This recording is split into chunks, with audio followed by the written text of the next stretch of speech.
целый год на моем горизонте, но однажды я встретил попутчика. Расскажу про него, знакомьтесь, он сказал: вам куда до Вологды? Ну а Вологда — это ж вон где.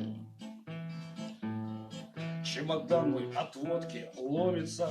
Предложил я, как полагается, может, выпить нам, познакомиться, посмотреть, кто быстрее сломается. Он сказал: вылезать нам в Вологде, ну а Вологда — это же вон где. Я не помню, кто первый сломался. Помню, он наливал, поддакивал, мой язык как шнурок развязался. Я кого-то ругал, оплакивал, и проснулся я в городе Вологде. Но убей меня, не припомню где.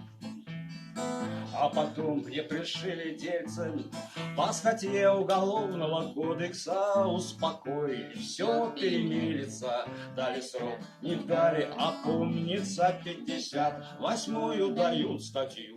Говорят: ничего, вы так молоды. Если б знал я, с кем еду, с кем водку пью, он бы хрен доехал до Вологды. Все обиды мои годы стерли, но живу я теперь, как в наручниках. Мне до боли, до кома в горле. Надо встретить того попутчика, но живет он в городе Вологде, а я на севере, а север вон где.